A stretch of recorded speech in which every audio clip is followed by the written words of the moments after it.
आपण प्रार्थना करूयात. परमेश्वर त्याच्या पवित्र मंदिरामध्ये आहे, त्याच्यासमोर सारी धरित्री स्तब्ध राहो. होय परमेश्वरा, आज या शब्दात दिवशी प्रातःकाळी आम्ही सर्वजण तुझ्या पुढे स्तब्ध राहतो, कारण तू आमचा स्वर्गीय पिता आहेस. आम्ही तुझे लेकर आहोत, तू आम्हाला प्रीती करतोस आणि ह्या प्रीतीस्तव आजपर्यंत आम्हा प्रत्येकाला तू सुखी, समाधानी, आनंदी आणि निरोगी असं ठेवलेलं आहेस. परमेश्वरा, गत सप्तकभर तू आम्हाला सांभाळलंस, तुझ्या कृपेमध्ये राखलं, सहाय्य पुरवली, शक्ती दिलीस आणि पुन्हा एक वार या शब्दात दिवशी तुझी आराधना करण्याची, तुझं गौरव करण्याची संधी तुम्हाला प्राप्त करून दिलीस. याबद्दल आम्ही तुझ्या नावाला धन्यवाद देतो.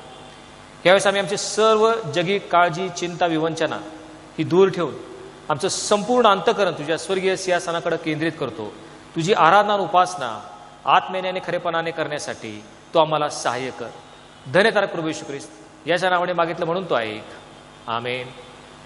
हे सर्व समर्थ देवा, तुला सर्व अंतःकरणे उघडी व सर्व इच्छा माहीत आहेत आणि तुझपासून काही गुप्त नाही. आम्ही पूर्णपणे तुझवर प्रीती करावी व तुझ्या पवित्र नावाचा महिमा याता योग्य वर्णावा म्हणून तू आपल्या पवित्र आत्म्याच्या प्रेरणेने आमच्या मनातील विचार शुद्ध कर. आमचा प्रभू येशू ख्रिस्त याच्याद्वारे आमेन. आजच्यासाठी नेमलेली सार प्रार्थना. हे सर्व समर्थ व दयासागर देवा, तुला पसंत अशी सेवा तुझ्या आग्रहामुळेच आम्हाला करता येते. आम्ही या जागी विश्वासूपणे तुझी सेवा करावी आणि येथे तसेच स्वर्गात आम्हाला तुझे आशीर्वाद मिळावेत असे तू कृपेने कर. तुझ्या सर्व पवित्र आत्म्यासह असणारा व सर्व काळ राज्य करणारा एकमेव देव आमचा प्रभू येशू ख्रिस्त याच्याद्वारे आमेन.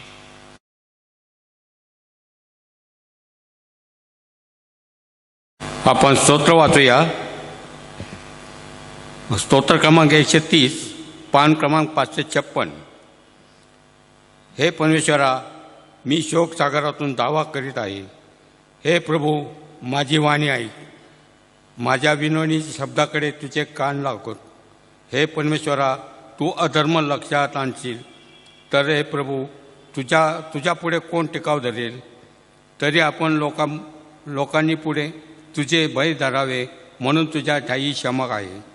मी परमेश्वराची अपेक्षा करतो, माझा जीव अपेक्षा करतो आणि मी त्याच्या वचनाची आशा धरतो.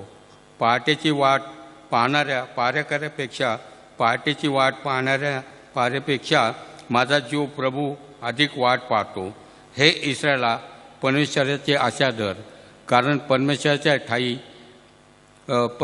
ठायी दया आहे, त्याच्याजवळ उद्धार विपुल आहे. हे इस्रायलाच्या व त्याच्या सर्व अधर्मापासून मुक्त करो. येथे शास्त्रपाठ समाप्त होते. अनुवादाचं पुस्तक 21वा अध्याय 18 ते 23. एखाद्या मनुष्याला हट्टी आणि अनावर मुलगा असला आणि आपल्या आईबापांची आज्ञा तो जुमानीत नसला आणि त्याला शासन केले तरी त्याचे ऐकत नसला तर त्याच्या आईबापांनी त्याला धरून बाहेर काढून गावाच्या वेशीवर चावडीवर गावच्या वडील वर्गासमोर न्यावे आणि त्यांनी गावच्या वडील वर्गाला सांगावे, हा आमचा मुलगा हट्टी व अनावर आहे, हा आमचे ऐकत नाही, हा खादाड व मद्यपी आहे. मग त्याच्या गावच्या सर्व पुरुषांनी त्याला दगडमार करून ठार मारावे. अशा प्रकारे तू आपल्यामधून ह्या दृष्टाईचे निर्मूलन करावे, म्हणजे सर्व इस्रायल लोक हे ऐकून भीतील. एखाद्या मनुष्याने मरणदंडास पात्र असा काही गुन्हा केल्यामुळे त्याला मृत्यूची शिक्षा झाली व त्याला झाडावर टांगले तर त्याचे प्रेत रात्रभर झाडावर टांगलेले राहू देऊ नये, पण त्याच दिवशी त्याला अवश्य पुरावे, कारण टांगलेल्या मनुष्यावर देवाचा शाप असतो. तुझा देव परमेश्वर तुला वतन म्हणून देत आहे, तो देश विटाळू नकोस. हे परमेश्वराचं वचन आहे. प्रभू आपल्याला आशीर्वादित करो. आपण पत्राचे वाचन करणार आहोत. करंथीकरास पहिले पत्र याचा 15वा अध्याय आणि वचन 12 ते 23 हे वाचन करणार आहोत. नव्या करारातून पान क्रमांक 242.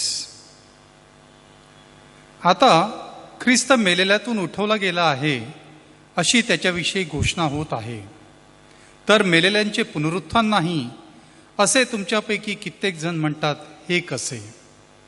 जर मेलेल्यांचे पुनरुत्थान नाही तर ख्रिस्तही उठवला गेला नाही, आणि ख्रिस्त उठवला गेला नाही तर आमची घोषणा व्यर्थ व तुमचा विश्वासही व्यर्थ. आणि आम्ही देवासंबंधाने खोटे साक्षी ठरलो, कारण देवासंबंधाने आम्ही अशी साक्ष दिली की त्याने ख्रिस्ताला उठवले. पण मेलेले उठवलेच जात नाहीत, तर मग त्याला उठवले नाही. कारण मेलेले उठवले जात नसतील तर ख्रिस्तही उठवला गेला नाही, आणि ख्रिस्त उठवला गेला नसेल तर तुमचा विश्वास निष्फळ. तुम्ही अजून आपल्या पापातच आहात, आणि ख्रिस्तामध्ये जे महानिद्रा घेत आहेत त्यांचाही नाश झाला आहे. आपण या आयुष्यात ख्रिस्तावर केवळ आशा ठेवणारे असलो तर मग सर्व माणसांपेक्षा आपण लाचार आहोत. तरी पण ख्रिस्त मेलेल्यातून उठवला गेला आहेच. तो महानिद्रा घेणाऱ्यातले प्रथम फळ असा आहे. कारण मनुष्याच्या द्वारे मरण आहे, म्हणून मनुष्याच्या द्वारे मेलेल्यांचे पुनरुत्थानही आहे. कारण जसे आदामामध्ये सर्व मरतात तसे ख्रिस्तामध्ये सर्व जिवंत केले जातील. पण प्रत्येक आपापल्या क्रमाप्रमाणे प्रथम फळ ख्रिस्त, मग जे ख्रिस्ताचे ते त्याच्या आगमनकाळी. या ठिकाणी शास्त्रभाग समाप्त होतो.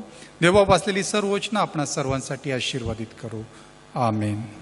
शुभवर्तमान, आजच्यासाठी नेमलेलं शुभवर्तमान लूक लिखित शुभवर्तमान याचा 24वा अध्याय आणि पहिल्या वचनापासून शुभवर्तमानास प्रारंभ होतो.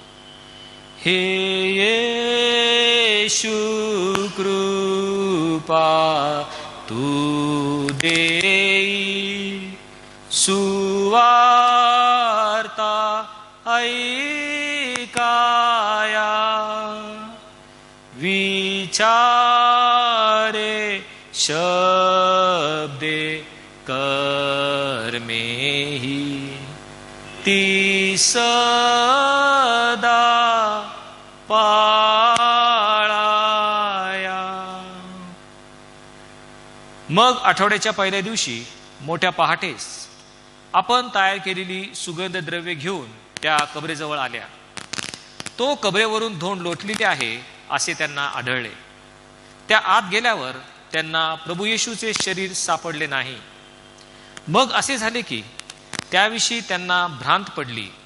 तो पहा, लखलखीत वस्त्रे परिधान केलेले 2 पुरुष त्यांच्याजवळ उभे राहिले. तेव्हा भयभीत होऊन त्यांनी आपली तोंडे जमिनीकडे केली असता ते त्यांना म्हणाले, तुम्ही जिवंतांचा शोध मेलेल्यांमध्ये का करीता? तो येथे नाही, तर तो उठला आहे. तो गालिलात होता तेव्हाच त्याने तुम्हाला काय सांगितले याची आठवण करा. ते असे की मनुष्याच्या पुत्राला पापी जणांच्या हाती धरून देण्यात यावे, त्याला वधस्तंभावर खिळण्यात यावे व 3ऱ्या दिवशी त्याने पुन्हा उठावे, याचे अगत्य आहे. तेव्हा त्यांना त्याच्या बोलण्याची आठवण झाली. देवाला स्तुती असो.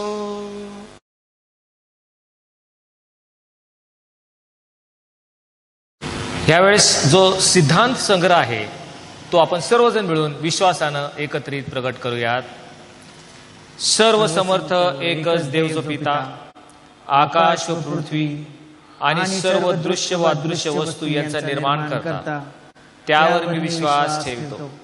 आणि एकच प्रभू येशू ख्रिस्त, जो देवाचा एकुलता एक पुत्र, जो सर्व युगांपूर्वी आपल्या पित्यापासून जनित झाला, देवापासून देव, प्रकाशापासून प्रकाश, खऱ्या देवापासून खरा देव, जो जनित आहे कृत नाही, जो पित्याच्या तत्वाचा आहे, ज्याच्याद्वारे अवघे झाले, जो आम्हा मनुष्यांसाठी व आपल्या तारणासाठी स्वर्गातून उतरला आणि पवित्र आत्म्याच्या योगे कुमारी मरियेपासून देहधारी होऊन मनुष्य झाला आणि पंत पिलाताच्या अधिकाराखाली आम्हासाठी ज्याला कृषी दिले, ज्याने दुःख भोगले व ज्याला पुरले, जो शास्त्रलेखाप्रमाणे 3ऱ्या दिवशी पुन्हा उठला आणि स्वर्गात चढला आणि पित्याच्या उजवीकडे आसनस्थ झाला आहे, आणि जो जिवंतांचा व मेल्यांचा न्याय करायला गौरवाने पुन्हा येणार आहे,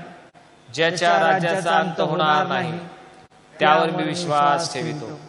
आणि पवित्र आत्मा, जो प्रभू व जीवनदाता, पिता व पुत्र यापासून जो निघतो आणि पिता व पुत्र यासच ज्याची आराधना व गौरव होते, जो भविष्यवाद्यांद्वारे बोलला, त्यावर मी विश्वास ठेवितो. आणि एक पवित्र कॅथलिक व प्रेषित एकलेसीविषयी मी विश्वास धरतो. पापांच्या क्षमेसाठी एक बाप्तिस्म पत्करितो आणि मेलेल्यांचे पुनरुत्थान व परलोकीचे जीवन यांची मी प्रतीक्षा करतो. आमेन. एक विवाह घोषणा आहे. सर्वांस कळविण्यात येते की कुमार डॉक्टर केतन भूपाल चंदन शिवे, 7 day Adventist church Salisbury park या मंडळीचा सभासद, हल्ली वस्ती सॅलिसबरी पार्क पुणे 37, आणि कुमारी Alice Benjamin Chavan, saint Matthew's मार्टे चर्च पुणे या मंडळीची सभासद, हल्ली वस्ती उंद्री पुणे. ह्या उभयतांचा पवित्र विवाह दिनांक 4 ऑक्टोबर 2020 रविवार रोजी 7 day adventist English church Salisbury park Pune या ठिकाणी सायंकाळी 4 वाजता करण्याचे निश्चित झाले आहे. ह्या उभयतांनी पवित्र विवाहामध्ये संयुक्त होऊ नये असे कोणास योग्य व कायदेशीर कारण ठाऊक असल्यास विवाह लावणारे पाळक pastor Bhupal Chandan Shive, priest in charge 7 day adventist English church Pune यांना लेखी कळवण्याचे अगत्य आहे. ही विवाह घोषणेची पहिलीच वेळ आहे. त्याचप्रमाणे आणखी एक विवाह घोषणा आहे. कुमार Akshay Vijay Amolik, saint Matthew's Marathi church या मंडळीचा सभासद, हल्ली वस्ती हडपसर पुणे, आणि कुमारी सलोमी सुहास ओहोळ, brother Deshpande memorial church Kasba Peth या मंडळीची सभासद, हल्ली वस्ती गोखलेनगर पुणे. ह्या उभयतांचा पवित्र विवाह दिनांक 27 सप्टेंबर 2020 रविवार रोजी सायंकाळी 4 वाजता होण्याचे निश्चित झाले आहे. हा विवाह ग्रँड हयात हॉटेल नगर रोड या ठिकाणी होणार आहे. या उभयतांनी पवित्र विवाहामध्ये संयुक्त होऊ नये असे कुणास योग्य किंवा कायदेशीर कारण ठाऊक असल्यास त्याने किंवा तिने लग्न लावणारे पाळक reverend Parag Londhe, priest in charge brother Deshpande memorial church Pune यांना लेखी कळवण्याचे अगत्य आहे. ही विवाह घोषणेची पहिलीच वेळ आहे. प्रियांनो, मंडळीसाठी एक दुःखद बातमी आहे.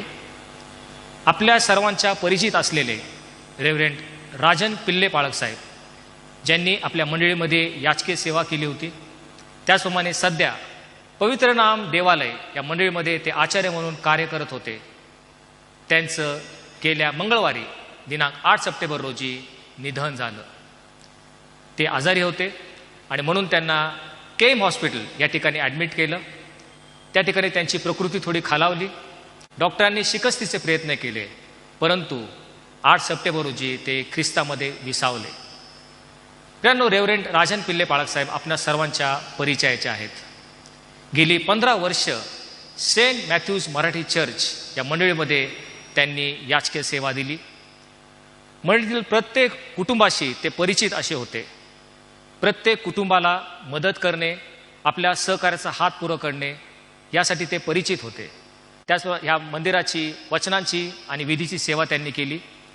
त्याद्वारे मंडळीची संख्यात्मक आणि गुणात्मक वाढ त्यांनी केली. त्यांची सेवा आशीर्वादित परमेश्वराने केली. परंतु 8 तारखेला त्यांचं निधन झालं. त्यांच्या मागे त्यांचे वडील आमचे अँथनी दास अंकल, त्यांचे दोन्ही बंधू ब्रदर विल्यम पिल्ले त्यांचं कुटुंबीय, त्याचप्रमाणे ब्रदर सॅमसन पिल्ले आणि त्यांचं कुटुंबीय, त्यांची प्रिय पत्नी आमची पिल्ले पालखीनबाई, त्यांचे 3 मुली, त्यांचे जावई, त्यांची नातवंड, त्यांचा मुलगा राहुल, हा समस्त परिवार या सर्वांच्या दुःखात सेंट मॅथ्यूज मराठी चर्च याची संपूर्ण मंडळी त्यांच्या दुःखात सहभागी आहेत. विशेष करून सेंट मॅथ्यूज चर्चची पास्टेट कमिटी आणि प्रत्येक मंडळीतील लहानतोर व्यक्ती त्यांच्या दुःखामध्ये सहभागी आहेत. यावेळेस आपल्या मंडळीचे प्रिय पाळकसाहेब रेव्हरंड राजन पिल्ले पाळकसाहेब, ज्यांनी इतके वर्ष आपली मंडळीची मनोभावे सेवा केली, यावेळेस आपण त्यांना आदरांजली वाहूयात. यावेळेस मंडळीला विनंती आहे की ज्या ठिकाणी आपण असाल थोडा वेळ आपण तिथं स्तब्ध राहूयात आणि रेव्हरंड पिल्ले पाळकसाहेबांना आपण आदरांजली वाहूयात.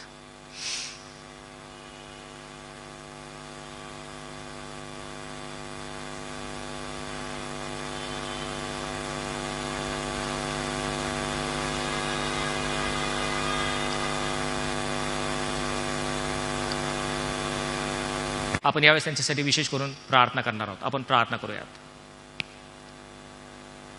परमेश्वरा, जीवन एक उत्तम देणगी आम्हा प्रत्येकाला तू देत असतोस. यावेळेस तुझे दास आमचे प्रिय पाळक साहेब रेव्हरंड राजन पिल्ले पाळक साहेब यांच्या जीवनाबद्दल आम्ही खरोखर तुझ्या नावाला धन्यवाद देतो, तुझी उपकारस्तुती करतो. एक उत्तम असं जीवन त्यांना तू दिलंस, त्यामध्ये एक उपजीविका म्हणून त्याला सेवा नेमून दिलीस. त्याचबरोबर विशेष करून तुझी पवित्र सेवा, तुझ्या मंदिराची आणि मंडळीची सेवा यासाठी त्यांना तू पाचारण केलंस. आणि सेंट मॅथ्यूज मराठी चर्च या मंडळीवर 15 वर्ष प्रभू याचके सेवा करण्यासाठी तू त्यांना मार्गदर्शन केलंस, त्यांना सहाय्य पुरवली, शक्ती दिलीस. त्यांच्या सेवेद्वारे प्रभू ही मंडळी आशीर्वादित झाली. विशेष करून परमेश्वरा, यावेळेस पवित्र नाम देवालय या मंडळीमध्ये देखील त्यांना याचके सेवा करण्यासाठी प्रभू तू त्यांना उपकृत केलंस. आणि या सेवेद्वारे प्रभू अनेक लोकांना आत्मिक आशीर्वाद प्राप्त झाले. या तुझ्या सर्व दयेबद्दल आम्ही तुझे आभार मानतो, तुझ्या नावाला धन्यवाद देतो. प्रभू यावेळेस ते ख्रिस्तामध्ये विसवलेले असताना विशेष करून प्रार्थना करतो परमेश्वरा, त्यांचा आत्मा तो आपल्या सनातन प्रकाशामध्ये ठेवावास. आणि विशेष करून ज्यावेळेस तुझं द्वितीय आगमन होईल त्यावेळेस पहिल्या पुनरुत्थानामध्ये ते सहभागी होणार आहेत असा आमचा विश्वास आहे. कारण जे कोणी ख्रिस्तामध्ये निवर्तलेले आहेत ते पुन्हा उठविले जातील आणि तुझ्याबरोबर सर्व काळ राज्य करतील. या वचनाची आठवण आज आम्हाला होत आहे. प्रभू, जी काय त्यांनी सेवा केलेली आहे प्रभू, त्या सेवेचं प्रतिफळ देणारा परमेश्वर तू आहेस. कारण प्रभूमध्ये तुमचे श्रम व्यर्थ नाहीत असं तू आम्हाला सांगतोस. आणि म्हणून जो नीतिमानाचा मुकुट तू ठेवलेला आहेस तो त्यांना प्राप्त व्हावा. आणि विशेष करून प्रभू त्यांच्या आत्म्याला तू शांती द्यावीस अशी आमच्याकडे प्रार्थना करतो. यासाठी मी विशेष करून संपूर्ण पिल्ले परिवार, आमचे प्रिय पाळकीनबाई, त्याचप्रमाणे तिन्ही त्यांच्या मुली, त्यांचा मुलगा राहुल, त्यांचे सर्व बंधू आणि प्रभू संपूर्ण पिल्ले परिवार, त्यांचे कुटुंबीय, त्यांचे हितचिंतक, हे जे सर्व प्रभू शोकसागरातून चाललेले आहेत त्याबद्दल आम्ही प्रभू खरोखर तुला प्रार्थना करतो की प्रभू त्यांचं सांत्वन तू करावंस, त्यांचे अश्रू तू पुसावेस. कारण मनुष्य मनुष्याचं सांत्वन करू शकत नाहीस. त्यांना तू धैर्य दे. आणि या सर्व प्रसंगातून जात असताना त्यांचा तुझ्यावर विश्वास अधिक आणि अधिक वृद्धिंगत व्हावा असं तू दयाने कृपेने घडवून येऊ दे.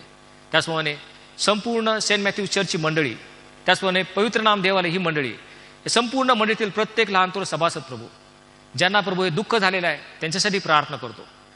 प्रभू त्यांना तू धैर्य द्यावंस. आणि प्रभू या प्रसंगातून जात असताना तो आम्हा प्रत्येकाला सामर्थ्य शक्ती पुरवस असं आमच्याकडे प्रार्थना करतो. पुन्हा एक वार रेव्हरंड राजन पिल्ले पाळकसाहेबांबद्दल त्यांच्या जीवनाबद्दल आम्ही तुझे आभार मानत प्रभू, त्यांचा आत्मा तू आपल्या सनातन प्रकाशामध्ये ठेवावा ही तुझ्याकडे प्रार्थना करतो. हे सर्व मागणं आमचा धन्यतारक प्रभू येशू ख्रिस्त याच्या नावाने मागितलं म्हणून तो ऐक. आमेन. प्रियांनो, यावेळेस आमच्या मंडळीतील जे सभासद आजारी आहेत त्यांच्यासाठी विशेष प्रार्थनेची गरज आहे.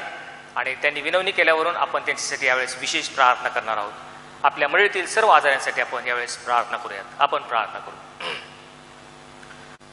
पवित्र पवित्र पवित्र सेनाधीश परमेश्वरा, तू आमचा पालन करता आहेस, आमचं संरक्षण करता आहेस. आपल्या लेकराकडे तुझी नजर शोधत येत असते. यावेळेस तुझे दास आणि दासी, आमचे बोर्डे अंकल आणि आंटी, ह्या उभयतांच्या जीवनाबद्दल आम्ही तुझे आभार मानतो.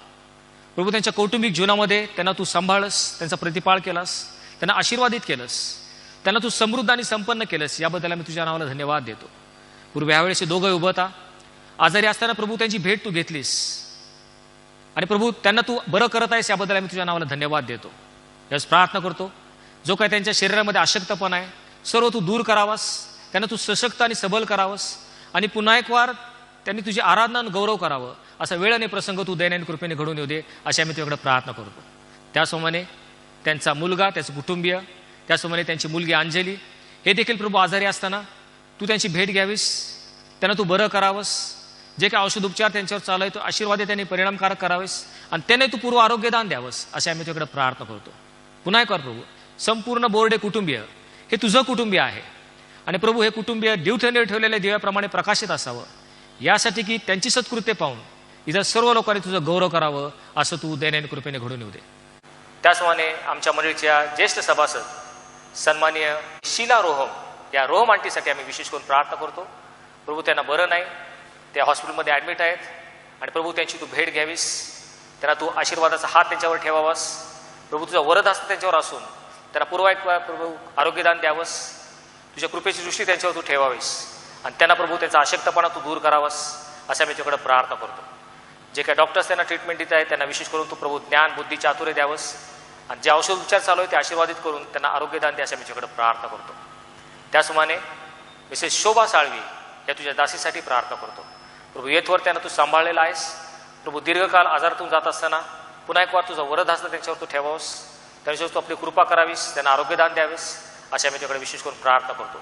जे इतर सर्व प्रभू आजारी आहेत, ज्यांचे नाव आम्हाला ठाऊक नाहीत, त्यांची तू भेट घेशील असा आमचा पूर्ण विश्वास आहे. प्रभू तुझे नेत्र त्यांना पारखत आहेत आणि आरोग्यदान देणारा परमेश्वर तू आहेस, कारण नासुरी येशूच्या नावाने प्रभू संपूर्ण रोगराई नष्ट होते असा आमचा विश्वास आहे. आणि ह्या विश्वासानं प्रभू तारणार प्रभू येशू ख्रिस्त याच्या नावाने केलेली प्रार्थना तू ऐक, अशा मी तुझ्याकडे प्रार्थना करतो. धन्यतार प्रभू येशू ख्रिस्त याच्या नावाने मागितलं म्हणून तू ऐक. आमेन.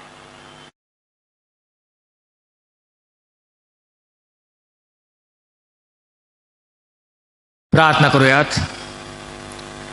देवाचं वचन म्हणजे दुधारी तलवार.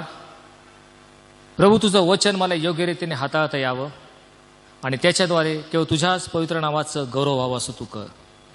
प्रभू आमचे नेत्र तू उघड आणि तुझ्या शास्त्रातल्या अद्भुत गोष्टी तू आमच्या नजरेस पाड. आमचे अंतःकरण तू उघड आणि त्या गोष्टी आत्मसात करण्यास तू आमचा सहाय्य करता हो. धन्यतार प्रभू येशू ख्रिस्त याच्या नावाने मागितलं म्हणून तो ऐक. आमेन.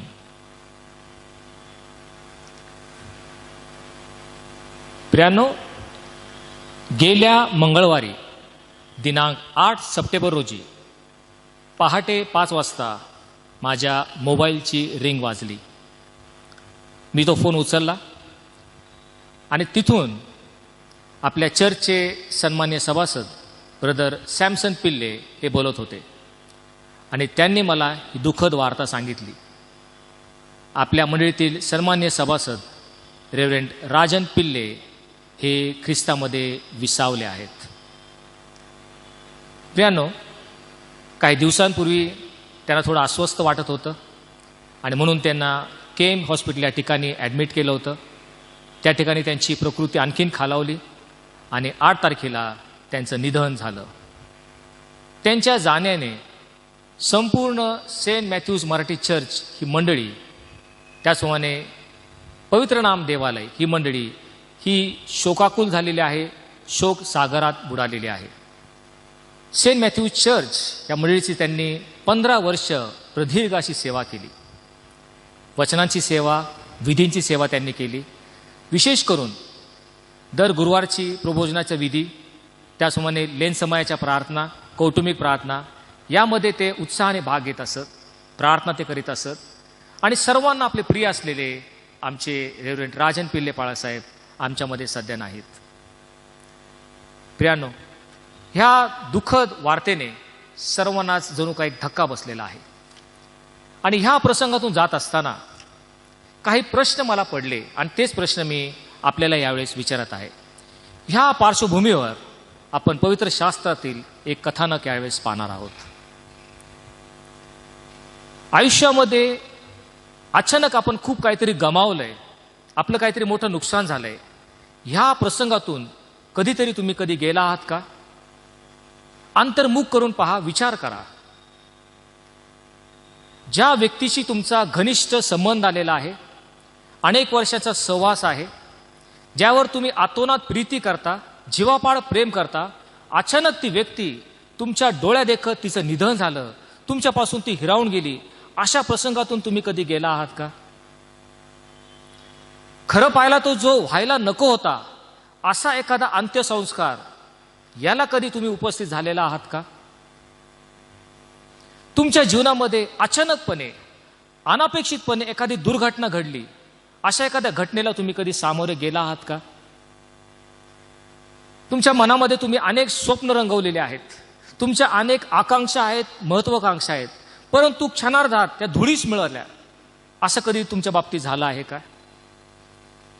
किंवा तुम्ही एखाद्या वेळेस अतिशय कळकळीने आणि आग्रहाने परमेश्वराकडे प्रार्थना केली, परंतु ती प्रार्थना निरुत्तरित राहिली, त्या प्रार्थनेचं उत्तर मिळालं नाही. असं कधी झालं आहे का? तुमच्या जीवनामध्ये एक अशी ते दुर्दैवी घटना घडली आणि मग तुम्हाला प्रश्न पडला, ही घटना का घडली? ही घटना कशासाठी घडली? ही घटना घडली नसते तर चाललं नसतं का? आता पुढं काय करायचं? असे विचार तुमच्या मनामध्ये कधी घोळत आहेत का? जर असतील तर प्रियानो, अशाच प्रकारचे विचार 2000 वर्षापूर्वी येशू ख्रिस्ताचे जे शिष्य आहेत त्यांच्या मनामध्ये हे विचार घोळू लागले होते. होय, तो एक शब्बात होता आणि त्या शब्बाताच्या दिवशी ख्रिस्ताचे शिष्य अशा प्रकारचे विचार करत होते आणि त्या शब्बाताची शोकांतिका यावरच आपण थोडा वेळ विचार करणार आहोत. तो कोणता शब्बात होता? ज्या दिवशी ह्या शिष्यांचा गुरु जो प्रभू येशू ख्रिस्त त्याला त्या शुक्रवारी वधस्तंभावर खिळलं. पंत पिलाताच्या हुकमावरून रोमी शिपायांनी येशू ख्रिस्ताला वधस्तंभावर खिळलं. तो जो शुक्रवार होता त्याच्यानंतरचा जो शनिवार म्हणजे शब्बाताचा दिवस, त्या शब्बाताच्या दिवशी त्या येशूच्या शिष्यांमध्ये अशाच प्रकारचे विचार त्यांच्या मनामध्ये घोळत होते. 2000 वर्षाचा तो पवित्र शब्बात, त्या शब्बाताकडे आपण जाऊयात. त्या शब्बाताच्या दिवशी येशू ख्रिस्तांच्या शिष्यांच्या अंतःकरणात एक मोठी पोकळी निर्माण झाली होती. ते निराश आणि हताश झाले होते. जो त्यांचा गुरु प्रभू येशू ख्रिस्त, ज्याच्याबरोबर ते 3-3.5 वर्ष सहवासामध्ये होते, ह्या गुरुने त्यांना अनेक गोष्टीचं प्रशिक्षण दिलं होतं. त्यांच्यासाठी त्यांनी दाखले सांगितले होते, त्यांच्यासाठी त्यांनी प्रार्थना केल्या होत्या, त्यांच्यापुढे त्यांनी चमत्कार दाखवलेले होते. एवढंच नव्हे तर ज्या ज्या वेळेस हे शिष्य अडीअडचणीत आले त्यांच्या समस्या त्यांनी सोडवल्या, त्यांना मार्गदर्शन केलं. असं संपूर्ण त्या प्रभू येशू ख्रिस्तावर अवलंबून असणारे, त्याच्यावर आपली भार आणि भिस्त टाकणारे हे शिष्य आता ह्या वेळेस निराश आहेत, हताश आहेत, कारण त्यांचा गुरु वधस्तंभावर मरण पावलेला आहे. शुक्रवारी तो वधस्तंभावर मरण पावला आणि म्हणून त्यांनी घाईघाईने त्याचा तो पार्थिव देह काढला, तो कपड्यामध्ये गुंढाळला आणि योसेफ आरामदायकर ह्या मनुष्याच्या कबरेमध्ये तो ठेवून टाकला, कारण नुकताच आता शब्बात चालू होणार होता. दुसरा दिवस हा शब्बाताचा दिवस होता. आपल्याला ठाऊक आहे, आपण शब्बात हा साधारण रविवारी पाळतो. आपणा प्रत्येकाला रविवारी सुट्टी असते आणि म्हणून आपण शब्बात हा रविवारी पाळतो. रविवारी आपण उपासनेला येतो, परमेश्वराची आराधना आणि उपासना करतो. अशा प्रकारे हा शब्बात आपण पाळतो. परंतु तत्कालीन यहुदी समाजामध्ये 2000 वर्षापूर्वीचा जो यहुदी समाज होता त्यांच्यामध्ये शब्बात हा शनिवारी पाळला जायचा. शनिवार हा त्यांचा पवित्र वार आणि तो शब्बाताचा दिवस असायचा. त्याचप्रमाणे आपण आपला दिवस रात्री 12 पासून ते दुसऱ्या दिवशी रात्री 12 पर्यंत मोजतो. परंतु यहुदी लोकांमध्ये प्रथा थोडीशी वेगळी होती. त्यांचा दिवस संध्याकाळी 6 पासून दुसऱ्या दिवशी संध्याकाळी 6 पर्यंत मोजण्यात येत असत. आणि म्हणून येशू ख्रिस्ताला वधस्तंभावर शुक्रवारी 3 वाजता तो मरण पावला आणि म्हणून या शिष्याने घाईघाईने त्याला वधस्तंभावरून काढून कबरेत ठेवलं, कारण लवकरच शब्बाताला सुरुवात होणार होती. शुक्रवारी सायंकाळी 6 वाजता शब्बात सुरू होणार होता आणि शब्बात सुरू होण्यापूर्वी त्या पार्थिव देहाला कबरे ठेवणं जरुरीचं होतं. कारण परमेश्वराने यहुदी लोकांना जे नियमशास्त्र दिलं होतं त्याच्यामध्ये त्यांना 10 आज्ञा दिल्या होत्या. आणि त्या 10 आज्ञांमधली जी 4थी आज्ञा होती ती ही की शब्बात दिवसाची आठवण ठेवून तो तू पवित्रपणे पाळ. त्या दिवशी कुठलेच कामकाज करू नको. तू, तुझा मुलगा, तुझी मुलगी, तुझा दास, तुझी दासी, तुझे गाढव, तुझा बैल किंवा तुझ्या वेशीमध्ये असलेला कुठलाही उपरी याने कुठलेच कामकाज करू नये. शब्बाताच्या दिवशी कुठलंही कामकाज करायचं नाही. आणि म्हणून शुक्रवारी सायंकाळी 6 वाजण्याच्या आत शब्बात सुरू होण्यापूर्वी ते येशूच्या पार्थिव देहाला कबरेमध्ये ठेवण्यात आलं होतं. शब्बात दिवस पवित्रपणे पाळायचा. पवित्रपणे पाळायचा म्हणजे सवासानात द्यायचं, देवाची आराधना करायची, त्याची उपासना करायची, त्याचे स्तोत्र गायची, त्याला अर्पण व्हायची. अशा प्रकारे शब्बात पाळणं यहुद्यांसाठी कर्म प्राप्त होतं. तशी परमेश्वराने त्यांना आज्ञा दिली होती, शब्बात दिवस पवित्रपणे पाळ. परंतु 2000 वर्षापूर्वी येशू ख्रिस्तांच्या शिष्यांच्या जीवनामध्ये तो दुर्दैवी शब्बात आला. शब्बात उगवला, शनिवारचा दिवस जो शब्बात उगवला. परंतु सभास्थानात आपण जावं, यहोवाची प्रार्थना करावी, स्तोत्र गावेत, गीतं गावेत, याचं म्हणून भान या शिष्यांना राहिलं नाही. कारण हे सर्व शिष्य हताश झालेले आहेत, निराश झालेले आहेत. शब्दात असला तरी ते सभास्थानात गेले नाहीत, कारण त्यांचा गुरु प्रभू येशू ख्रिस्त याला आदल्याच दिवशी म्हणजे शुक्रवारी वधस्तंभावर खेळण्यात आलं होतं. आपला गुरु आपल्यामध्ये नाही, आपली प्रिय व्यक्ती जिच्यावर आपण जीवापाड प्रीती केली, 3 वर्षाचा सहवास आमच्याशी लाभला, ज्याने आम्हाला चांगल्या गोष्टीचं प्रशिक्षण दिलं, तो आमचा प्रभू येशू ख्रिस्त आमच्यामध्ये नाही. आणि म्हणून शिष्य हताश झालेले आहेत, त्यांची अंतःकरणं जड झाली आणि म्हणून तो शब्दात त्यांनी पाळला नाही. गेल्या 3 वर्षात ज्या प्रभू येशूचा सहवास त्यांना आला होता, जो त्यांचा गुरु होता, आतापर्यंत ज्याने त्याला मार्गदर्शन केलं, त्याच्यावर आपली सर्व आशा टाकून हे जे शिष्य होते, तो आता मरण पावला होता. आणि म्हणून हे सर्व शिष्य आता हताश झालेले आहेत. होय, कालच म्हणजे आदल्या दिवशी शुक्रवारी वधस्तंभावर खेळलेल्या ख्रिस्ताचं चित्र प्रत्येक शिष्याच्या डोळ्यासमोर अगदी ताजेपणाने तरळू लागलं. त्या प्रभू येशू ख्रिस्ताला वधस्तंभावर देऊन केवळ 18 ते 20 तासांचा अवधी फक्त गेला होता. आणि म्हणून वधस्तंभावर खेळलेला ख्रिस्त हा त्यांना स्पष्टपणे त्यांच्या डोळ्यासमोर त्या शब्दा दिवशी दिसत होता. तो त्यांना कसा दिसत होता? डोक्यात काट्यांचा मुकुट रुतून बसला आहे, ओघळणाऱ्या रक्ताने सर्व त्याचा चेहरा माखलेला त्यांना दिसतो. त्या हातापायात कुऱ्हाडी खिळे ठोकल्यामुळं प्रत्येक यातना आणि वेदना त्याला असंख्यपणे त्या शरीरात झालेल्या त्यांना दिसतात. संपूर्ण शरीर रक्तबंबाळ झालेला आहे. होय, येशू त्या वधस्तंभावर व्याकुळ झालेला, तहानेने व्याकुळ झालेला त्यांना दिसतो. एवढंच नव्हे तर संपूर्ण शरीर होरपळून निघालेलं आहे, असं ज्वलंत चित्र त्या शिष्याच्या डोळ्यात तरळून लागलेलं आहे. त्या शब्दात दिवशी प्रत्येक शिष्याच्या डोळ्यामध्ये त्याचं चित्र तरळू लागलं. तो शब्दात त्यांच्या दृष्टीने फार वाईट असा शब्दात होता. आजल्या दिवशी मरण पावलेला आपला गुरु ख्रिस्त याची आठवण त्यांना येत होती. आणि म्हणून त्या प्रसंगातून जात असताना आपणास ठाऊक असेल, जर आपली संपत प्रिय व्यक्ती ज्याच्यावर आपलं जिव्हाळपाड प्रेम आहे, ती जर मरण पावली, तर मग त्या व्यक्तीने गेल्या काही दिवसामध्ये केलेलं संभाषण, त्याच्या काय आठवणी, त्याचे काय प्रसंग हे ताबडतोब आपल्या डोळ्यापुढे तरळू लागतात. त्याची आठवण आपल्याला वेळोवेळी स्मरू लागते. आणि तेच या शिष्यांच्या बाबतीत झालं. ज्यावेळेस त्यांनी कळालं की आपला गुरु मरण पावलेला आहे, तेव्हा गेल्या आठवड्यामध्ये ह्या आमच्या प्रभूने कोणकोणत्या गोष्टी केल्या, त्या झालेल्या घडामोडी या संपूर्ण एखाद्या चलचित्रपटाप्रमाणे त्यांच्या डोळ्यापुढून जाऊ लागल्या. होय, त्यांनी लक्षात आलं, गेल्याच आठवड्यात आमचा प्रभू यरुशलेमेत प्रवेश करताना कसा गाढवीच्या शिंगावर बसवून तो आला, ह्या सर्व घटना त्यांच्या डोळ्यापुढे येऊ लागली. त्यावेळेस यहुदी लोकांना एक उधाण आलं. आपली बाह्य वस्त्र त्यांनी काढली, ती रस्त्यावर पसरली, जाऊन खजुरीच्या झावळ्या आणल्या, ढाळ्या आणल्या आणि घोषणा करीत, होसान्ना होसान्ना, प्रभूच्या नावाने येणारा राजा धन्यवादित असो, असं म्हणून एक राजा म्हणून त्याचं कसं स्वागत केलं, हे संपूर्ण चित्र त्या शिष्यांच्या डोळ्यासमोर आहे. होय, ती संपूर्ण मिरवणूक असंख्य लोकांसहित जैतुनाच्या डोंगरावर उतरून कशी यरुशलेमेत प्रवेश केली, हे चित्र त्यांना आठवत आहे. पुढे त्यांना काय आठवलं? दुसऱ्या दिवशी आमचा गुरु प्रभू येशू ज्यावेळेस मंदिरामध्ये गेला, त्या मंदिराची धूळधाण झालेली त्यांनी पाहिली. त्या मंदिरामध्ये गुरं, ढोरं आणि कबूतर विकणारे लोक आहेत. पैशाची चलनाची बदल करण्यासाठी सराफ त्या ठिकाणी बसले आहेत.